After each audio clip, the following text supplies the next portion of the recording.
Welcome to the deep dive. Today, we're doing something a little different. We are basically undertaking a forensic investigation into a single, incredibly dense source stack. That's right. We're looking at the sworn testimony and all the associated interviews given by federal whistleblower Dylan Borland. And our mission here really is to connect the dots. We want to see how the highest levels of U.S. national security, we're talking special access programs, the ICIG, connect to this persistent and frankly harrowing reality of non-human technology. And then there's the other side of it, the human cost, the systemic decade-long price that was paid by the professional who actually dared to speak up about it. Yeah, it's a brutal story. And this deep dive, it goes so far beyond the typical UAP narrative. It really does. What we're looking at here is a blueprint. It's almost a standard operating procedure for institutional suppression. Borland's story isn't just about, what he saw in the sky. It's about what he saw inside the machine, inside the actual mechanisms of secrecy. We're talking highly compartmented SAPs, the oversight failures at AARO, at the ICIG, and then the really dark stuff. The weaponization of the entire U.S. administrative and medical system against a decorated veteran. Exactly. And that's the crucial point for you to hold on to. We are not analyzing some random anecdotal story here. We're analyzing the firsthand experience of an intelligence community professional. Someone who was specifically trained to assess and identify objects using unbelievably sensitive sensor data. Yeah. So let's be clear on who we're talking about. This is Dylan Borland. He's a former 1N1 geospatial intelligence specialist for the U.S. Air Force. Served from 2010 to 2013, and after that, he became an IC contractor, maintaining the absolute highest levels of clearance. And he finally came forward in March 2023. His professional background. Well, it's the ultimate validator for the claims he's about to make. It gives it all the necessary weight, doesn't it? I mean, look, he's a veteran. He served active duty at a critical operational hub Langley Air Force Base. Yeah. He maintained top secret special compartment information clearance, that's TS-SCI. That involves continuous security screening, mandatory polygraphs. His entire career was built on one thing. His ability to accurately identify things, aerial, naval, ground targets, based on incredibly sophisticated classified sensor feeds. He is, by definition, a trained observer who knows what should and, more importantly, what should not be flying around our skies. Okay, so let's give the shocking summary right up front. The three core claims that Borland says cost to his career and almost his life. First, a direct first-hand sighting of a massive, silent, physics-defying triangle UAP. And it was operating near a very sensitive NASA facility at Langley. Right on base. Second, and this is key, accidental but confirmed classified exposure to legacy crash retrieval programs. We're talking reverse engineering, tech integration, all of it operating completely outside of constitutional oversight. And third, this is where the reprisal really kicks in. He endured a sustained campaign of, everything. Administrative blacklisting, psychological torture through the VA system, and physical threats. Including, and this is just staggering, a high-speed vehicle crash that police later told him was caused by intentionally cut brake lines. It's that direct link, you see, the link between this highly sensitive classified knowledge and the coordinated systemic attempt to erase him that makes this testimony so powerful. He didn't just stumble on it. He got tangled up in it because of his high-level work. And he's very clear on this point. He only came forward when he realized the secrecy was actively endangering the lives and safety of other people. Okay, so let's unpack this. I think the best place to start is to really spend some time establishing why we should take his observational details so seriously. Let's really dig into his professional background. What does it actually mean to be a 1N1, a geospatial intelligence specialist? The 1N1 designation is absolutely critical to understand. It means he's a GUs-on-T specialist. Their training is incredibly rigorous. It's all focused on analysis. So what does that look like day to day? Well, you're taking raw data from all kinds of sensor platforms, video, radar, infrared, advanced electro-optical imagery, and you translate that into official intelligence assessments. Your job is target ID, confirmation, tracking. So if a 1N1 says they saw something, it means they've already mentally ruled out hundreds of known military craft, civilian planes, natural phenomena. Everything. They've ruled it all out. He wasn't some guard on a post who saw a weird light. He was the guy in the room looking at the raw telemetry and confirming the order of battle. This is precisely why his later sighting carries so much weight. He knows the signature of every known U.S. and foreign aircraft. And this expertise wasn't just theoretical. It was put to use at the highest levels, right, from 2010 to 2013 at Langley. Oh, absolutely. He was operational. He was running 24-hour ops using manned and unmanned aerial vehicles, UAVs, for Special Operations Forces. And this was during the most intense phases of the global war on terror. So he wasn't filing reports in some basement. He was directly involved in life-or-death missions. He mentioned, I think, providing search and rescue support for SEALs and Marines after a catastrophic helicopter crash. He did. He was also providing overwatch for the withdrawal of U.S. forces from Iraq. And he noted that his unit was directly involved in missions connected to the bin Laden operation. He was literally the person confirming targets before lethal action missions were given the green light. That experience, Yeah. confirming targets for lethal action, that's got to be key to understanding his mindset later on. It's central to his moral conflict. He was operating in the drone program, a job that is, well, it's infamous for its psychological strain. He talked a lot about the intense emotional and mental toll that work took. He said the drone community was notorious for suicide, I believe. He did, because of the constant exposure to trauma and, that strange disconnect between being on a battlefield from thousands of miles away in a control room. So that must have fundamentally shaped how he viewed the institutions he was serving. It absolutely did. In his testimony, he draws this really sharp moral line. He saw his initial work bringing U.S. forces home, supporting troops on the ground. He saw that as honorable. But that changed. It changed fast. He became rapidly disillusioned with later jobs where he felt he was doing things for, quote, political reasons, or just to kind of perpetuate the system. And this context is so vital. Why? Because it explains why he has zero inherent trust in the intelligence community apparatus he found himself working for later. It explains why his own integrity forced him to speak out, even with all the obvious risks. He'd already seen the psychological damage the system could inflict on its own people. Okay, so we've established his impeccable credentials. We understand the moral framework that basically validated his skills as an observer. Yeah. Let's get to the core experience. The one that changed everything for him. The Langley Triangle. Summer of 2012. The setting here is just so important. It's late summer. It's about 1:30 in the morning. Borland is on standby. He's actually getting ready to leave the Air Force, wrap up his service, but he's still living in the barracks on Langley Air Force Base in Virginia. And he steps outside for a moment, and he's looking towards the flight line, specifically towards the NASA hangar area. Which is highly, highly sensitive ground. He sees a white light initially. It just pops up near that hangar, stops, and hovers about 100 feet in the air. He was explicit about this. He said he was 100% sure the light came from that hangar area. Which immediately suggests it was housed or operated right there on the base. Now, as a professional observer, his first thought is the known. He thinks, okay, it's a weather balloon test. He'd seen them before. But the object's behavior immediately goes off script. It deviates from any known test or conventional craft. Completely. As he starts walking towards the flight line to get a better look, the object moves. The initial light flies across the base, and as it gets closer to him, the light, well, it becomes enveloped by, or maybe transforms into, this massive structure. Okay, we need to slow down here and really absorb the details he provides.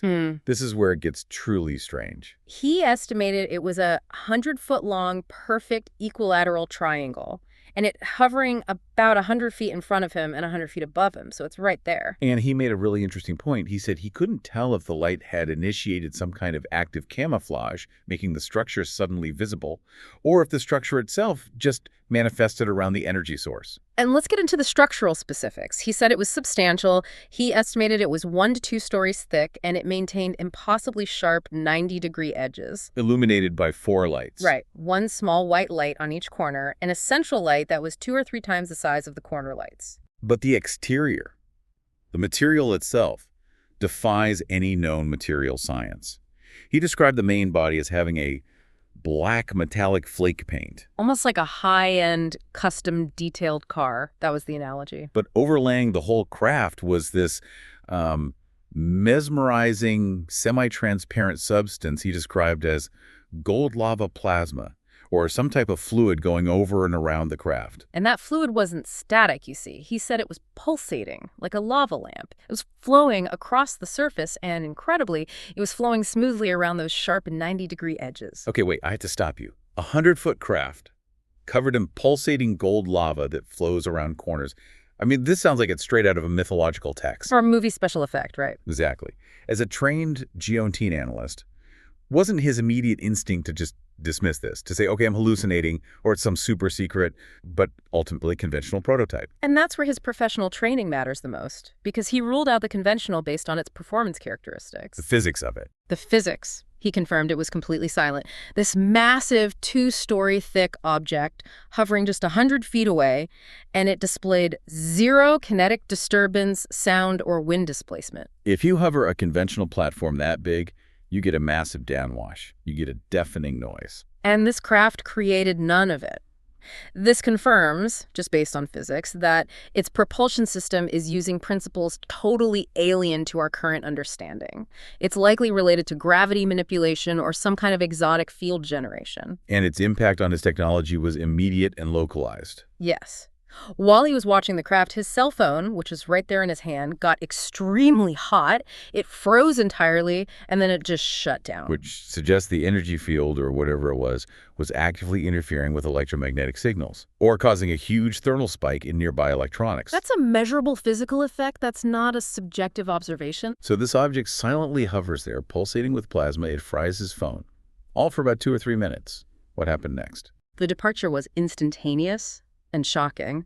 The central light flashed 2 or 3 times very quickly, almost like a massive electrical arc or a spark, and then it just rapidly ascended. How rapid are we talking? He estimated it went from 100 feet above him to commercial jet level, so 20 to 30,000 feet in a matter of seconds, an acceleration rate that would turn any human occupant into jelly. And the immediate aftermath. There were more sensory clues. Right, absolutely. The moment the craft shot upwards, Borland felt a static electrical charge all over his body.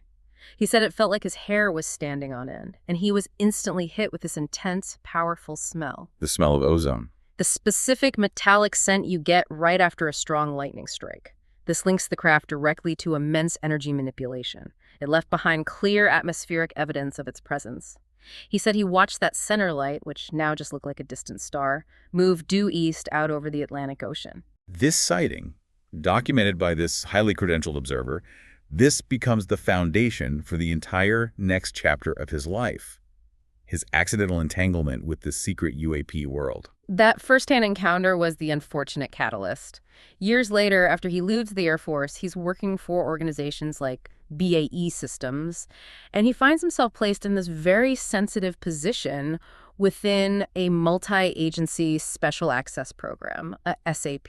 Given his clearance and his technical skills, it was almost inevitable he'd eventually be exposed to the highest level secrets, even if it was by accident. And this accidental placement exposed him directly to the legacy crash retrieval program. He confirms it. He confirms he gained direct knowledge of crash recovery, reverse engineering, and integration of technology. And he made a fascinating point. He said the most important asset the program had wasn't the exotic materials from the craft. It was the power source. The power source, the fundamental technology that made them go. And this is where we need to revisit that point you made earlier. He learned the name of the program, a specific 2-word name, which later caused this visible shock in Congress. Why would a name, just 2 words, be so explosive? Because a name like that implies age. It implies institutional continuity and profound compartmentalization. It doesn't just suggest some recent Pentagon project. No. It likely suggests a program that predates the modern national security state.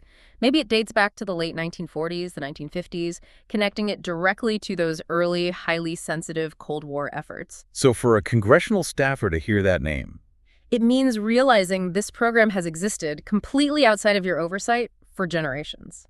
It validates the worst suspicions about a government within the government. That moment of shock, that's the confirmation of the historical depth of the secret he was holding. But this sensitive knowledge quickly became a curse. It transformed his high-level contracting job into what he called administrative terrorism. How did they weaponize his own security clearance against him? This is the administrative trap, the purgatory status. About 7 months into a new, very sensitive job, Borland is told his security clearance has been revoked administratively. But not for cause. That's the crucial part. There was no security violation, no crime, no failed polygraph. It was just erased from the system. It wasn't registered in JPass or scattered castles, which are the main databases the IC uses to verify clearances. So he still technically had the clearance, but the official record that he would need to prove it to any potential new employer was just gone. Exactly. He was basically working illegally in this gray zone. He still had the access he needed for his current job, which was critical to the SAP. But because his status was blocked or delayed or just removed from the official registries, he couldn't leave. He was trapped. It's the perfect blacklisting mechanism, isn't it? It is. They don't fire you because that would trigger legal or investigative scrutiny. They just make it impossible for you to be gainfully employed anywhere else in the entire intelligence community. And this purgatory forced him into this brutally unsustainable work schedule. It did. Because he couldn't prove his clearance, he was paid a low salary. So he worked 16 hours a day, nights, weekends for 3.5 years. Trapped in this financially and psychologically draining position, the system had him cornered. They kept him in the program, but with no career, no money. Just enough to keep him working. And what's truly striking here is that he wasn't the only one. This wasn't unique to him. He was approached by others who recognized the pattern. That's what he calls the conspiracy of colleagues. Intelligence officers, sometimes people who had been read into the legacy program, started approaching him. They were going through the exact same retaliation. Sudden clearance issues, suspicious financial pressure. Bizarre home break-ins, explicit threats.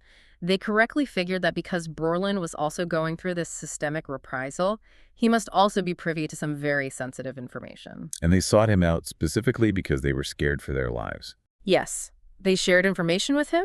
They saw him as a potential safeguard, a dead man's switch.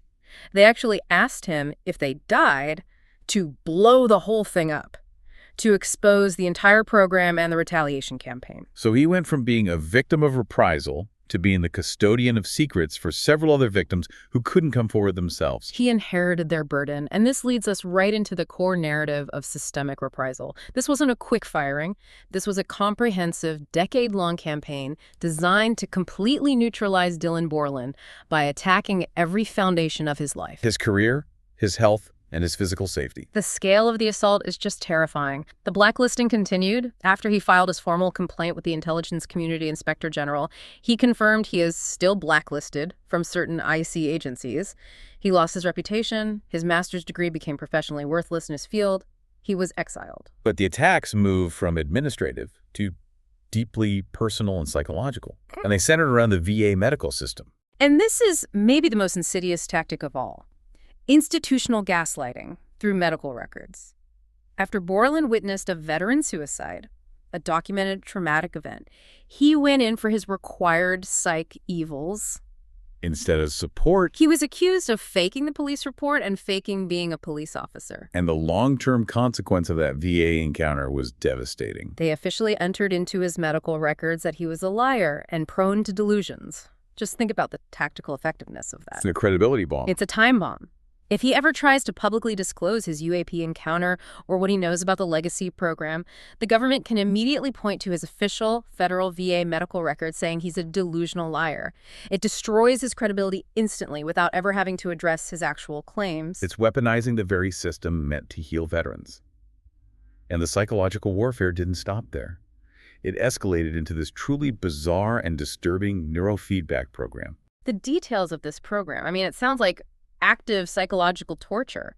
He was put in this program, hooked up to a polygraph device, and then they subjected him to extreme psychological stress. Showing him violent and disturbing images. Right. He specifically mentioned an image of an Afghan child with a gun pointed at a butterfly.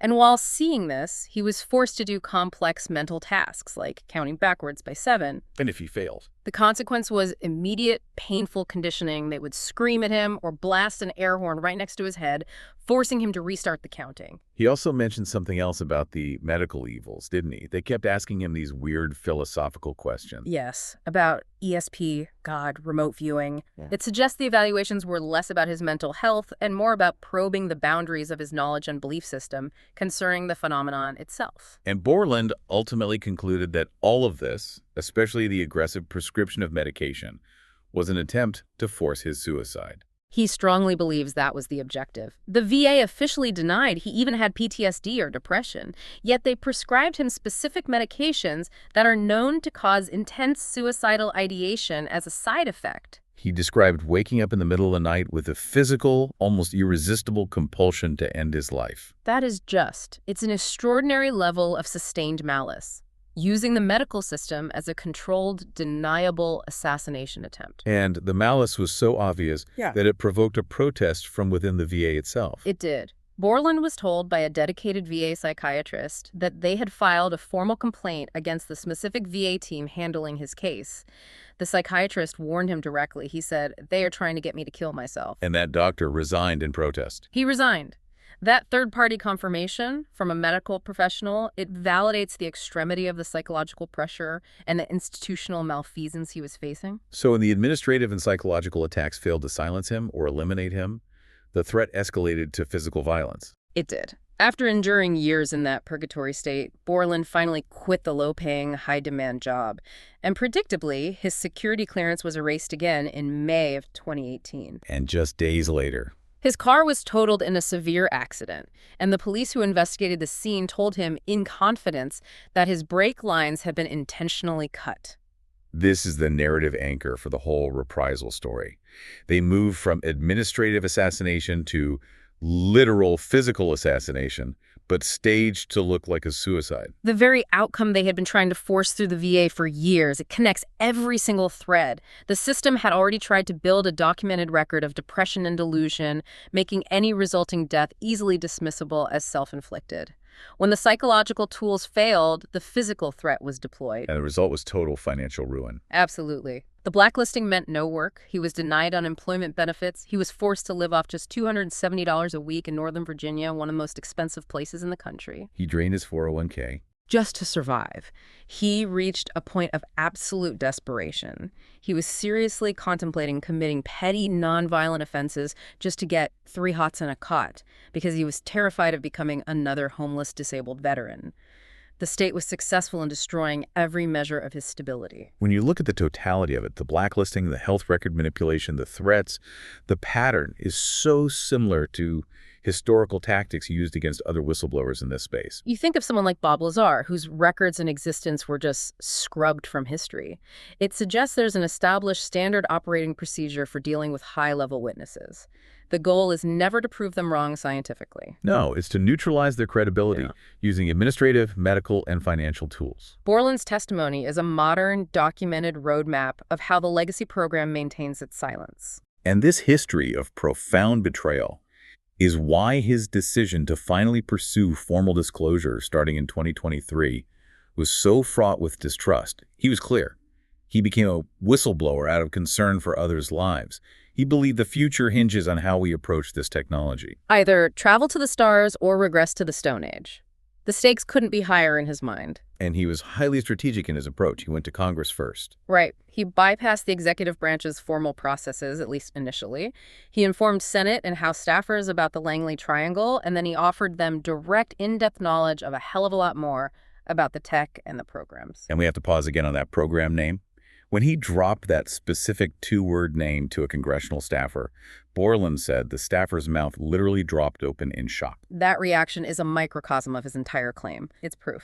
It showed the staffer understood the implied history and power of the program he was naming. But Borland's subsequent experience with AIRO, the All-Domain Anomaly Resolution Office, was predictably complicated. He had intense reservations about their public assessments.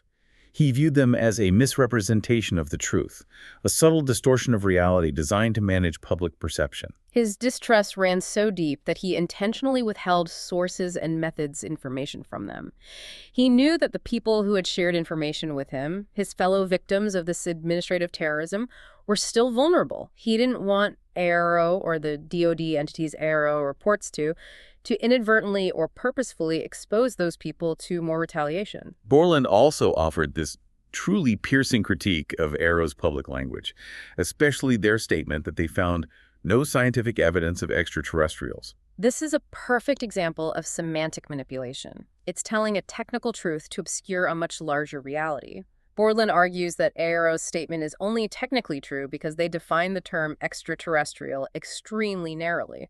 as an entity originating from another planet. Exactly. And to scientifically prove that definition, you'd need to go to that planet, get their technology, and compare it to what the U.S. has. You'd need a scientific control that Aero obviously doesn't have. So they can say, correctly, that they haven't scientifically proven the origin is Planet X, which allows them to tell the public no scientific evidence of extraterrestrials. Precisely.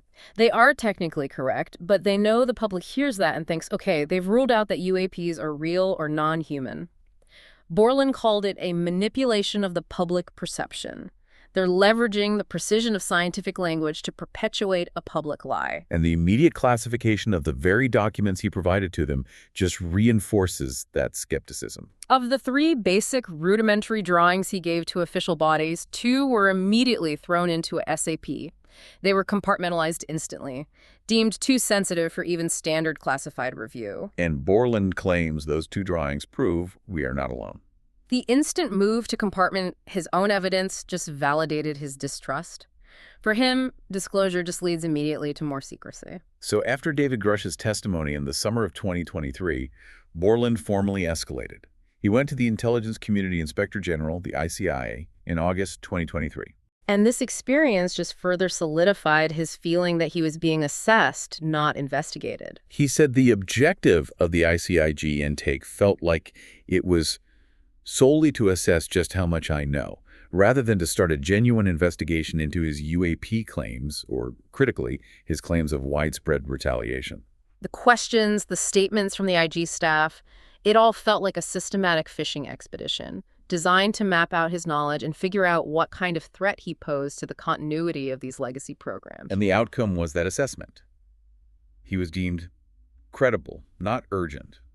But the systemic lockdown tactic they used immediately after was just chillin'. He was informed that everything he discussed with the ICIG, even unclassified details about his childhood, his private life, was now subject to executive review. It's the systemic version of that clearance purgatory. It's a lockdown tactic. They were essentially telling him that his entire life story was now classified territory. He needed to walk away and shut up or risk violating national security statutes just by talking about his own past. And this reprisal is demonstrably ongoing. We're talking about events extending into 2024. Despite the supposed confidentiality of an IG complaint, he cited an incident in November 2024. Where he was asked to disclose the details of his ICIG complaint during a counterintelligence polygraph for a completely unrelated job. That is a clear breach of protocol. It's unambiguous, ongoing pressure. It signals to any potential employer that he's flagged as a whistleblower. It's a way of continuing the blacklisting by subtle means, months after his complaint was filed. Borland also provided this really valuable insight into the active mechanisms being used to influence the public debate on this topic. He witnessed covert influence campaigns operating in real time from inside the intelligence community. He described seeing a direct mirror between arguments, talking points, and specific counter-narratives being used inside a classified intelligence chat room.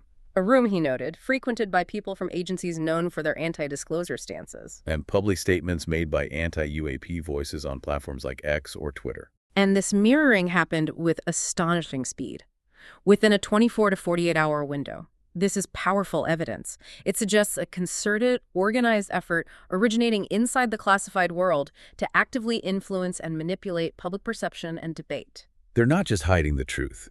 They're actively shaping the public narrative using sophisticated fast response influence operations that mirror the information they control behind closed doors. It confirms that operational paranoia Borland felt.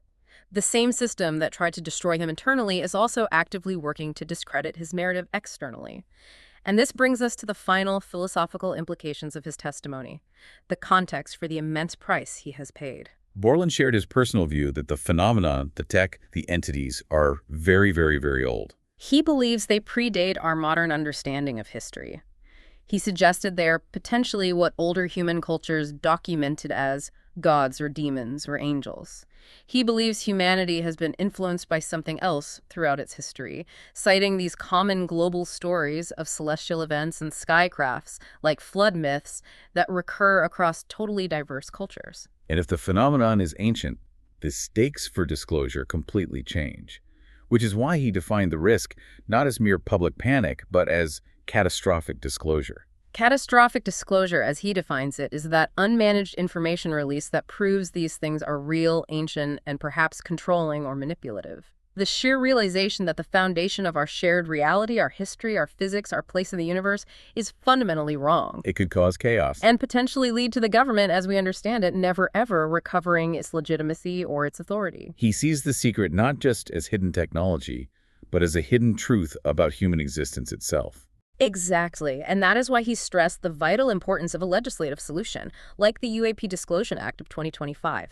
He sees congressional action as the only way to restore accountability and trust, to allow a managed constitutional process for the truth to emerge without triggering the chaos he fears. He believes the legislative branch needs to execute a massive reorganization, similar to how Congress reeled in the power of the intelligence agencies back in the 1970s. And before we conclude, we just have to reiterate the profound systemic price Borland has paid for his patriotism and for adhering to his oath. Despite following every official process available to him, Congress, the ICI, ARO, he has new job prospects, his career's gone, he has no retirement, and he lost everything but his house. His experience is a clear warning sign to any future whistleblower. Do the right thing, and the system will use every tool it has, medical, financial, administrative, and physical, to neutralize you. The fact that the tactics used against him mirror those used against previous disclosures. Like trying to medically discredit him? It shows this is a deeply entrenched institutional SOP. And that leads us to the final and truly provocative thought that Borland raised. It connects our past to our technological present.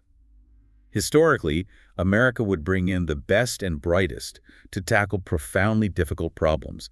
We'd prioritize sheer technical skill and creative thinking over rigid adherence to protocol. But Borland has this grave concern that today, in the age of modern academia and AI development, critical thinking skills, the ability to think outside established parameters, are being severely undervalued in the security apparatus. And that deficiency is catastrophic if his hypothesis about the phenomenon is true. If the phenomenon is ancient, profound, and possibly controls humanity through a form of influence, not physical control, but maybe by putting a thought in your head that compels you to build a specific thing or pursue a certain line of science, then our crash retrieval and reverse engineering programs are fundamentally misunderstood. He suggests we might not be discovering or reverse engineering this technology at all. We might just be following instructions. Yeah. Instructions given to us by an ancient non-human influence. And that is the ultimate challenge he leaves us with.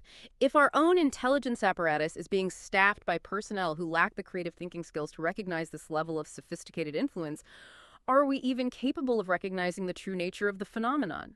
Or are we merely fulfilling a pre-programmed destiny, blindly following instructions while thinking we're the ones in charge? That question fundamentally changes the nature of national security, and it's something every learner needs to mull over.